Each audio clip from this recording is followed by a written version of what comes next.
నమస్కారం. ఆంగ్ల నూతన సంవత్సరం 2025లో అదృష్టాన్ని ఐశ్వర్యాన్ని అందిపుచ్చుకోవాలంటే కన్యా రాశి వాళ్ళు ఎలాంటి ప్రత్యేకమైన పరిహారాలు పాటించాలో నేటి పరిహారాలు పరిష్కారాలు అనే అంశంలో పరిశీలిద్దాం. 2025లో మార్చి 29వ తేదీ వరకు కన్యా రాశి వాళ్ళకి శని బలం అనేటటువంటిది అద్భుతంగా ఉంది. అయితే మార్చి 30వ తేదీ నుంచి శని సంచారంలో మార్పు జరిగిన తర్వాత కన్యా రాశి వాళ్ళకి శని బలం తగ్గిపోతుంది. కాబట్టి మార్చి 30వ తేదీ నుంచి కన్యా రాశి వాళ్ళు శని బలాన్ని పెంపొందింపజేసుకోవాలంటే కలియుగ ప్రత్యక్ష దైవమైనటువంటి వెంకటేశ్వర స్వామి ఆలయానికి వెళ్ళి శనివారం పూట తులసి మాలికను సమర్పించాలి. తులసి దళాలతో వెంకటేశ్వర స్వామికి శనివారం పూట అర్చన చేయించుకోవాలి. ఇలా కనీసం 7 శనివారాలు చేస్తే కన్యా రాశి వాళ్ళకి మార్చి 30 నుంచి శని బలాన్ని పెంపొందింపజేసుకోవచ్చు. అలాగే శనివారం పూట వీలైనప్పుడల్లా కేజింబావు నల్ల నువ్వులు నలుపు రంగు వస్త్రంలో మూటగట్టి ఎవరికైనా దేవాలయ ప్రాంగణంలో దానం ఇవ్వటం ద్వారా కూడా కన్యా రాశి వాళ్ళు మార్చి 30 తర్వాత నుంచి శని బలాన్ని పెంపొందింపజేసుకోవచ్చు.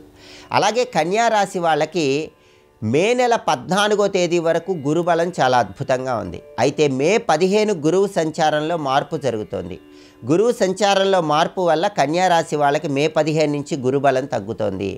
గురుబలం తగ్గటం వల్ల వృత్తిపరంగా కొన్ని ఇబ్బందులు ఎదురయ్యే సూచనలు ఉన్నాయి. ధనపరంగా కొద్దిగా ఖర్చులు పెరగటం ఇలాంటి సమస్యలు వచ్చే అవకాశాలు ఉన్నాయి. కాబట్టి మే 15 నుంచి గురుబలాన్ని పెంపొందింపజేసుకోవాలంటే కన్యా రాశి వాళ్ళు గురువారం పూట దత్తాత్రేయుడి ఆలయ దర్శనం చేసుకోవాలి. దత్తాత్రేయుడి విగ్రహానికి శనగలు దారంతో దండలాగా కట్టి ఆ శనగల దండను అలంకరించాలి. వీలైనప్పుడల్లా గురువారం పూట నానబెట్టిన శనగల్లో కొద్దిగా పసుపు కలిపి గోమాతకు ఆహారంగా తినిపించాలి.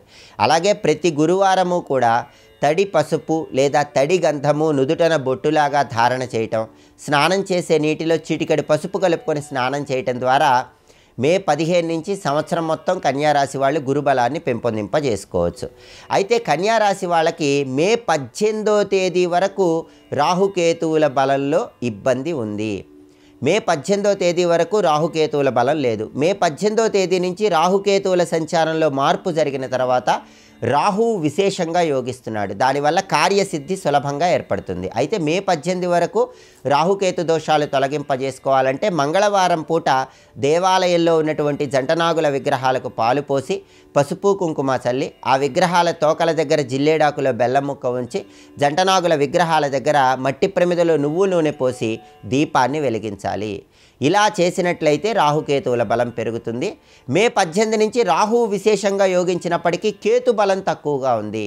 కాబట్టి మే 18 తర్వాత కేతు బలం పెంపొందింపజేసుకొని వృధా ఖర్చులు తగ్గింపజేసుకోవాలంటే సకల దేవతా స్వరూపమైన గోమాతకు మే 18 తర్వాత నుంచి కన్యా రాశి వాళ్ళు నానబెట్టిన ఉలవలు ఆహారంగా తినిపిస్తూ ఉండాలి. ఈ పరిహారాలు పాటించుకున్నట్లయితే 2025వ సంవత్సరం మొత్తం కన్యా రాశి వాళ్ళు అదృష్టాన్ని ఐశ్వర్యాన్ని సిద్ధింపజేసుకోవచ్చు. గ్రహదోష తీవ్రతను తగ్గింపజేసుకోవచ్చు.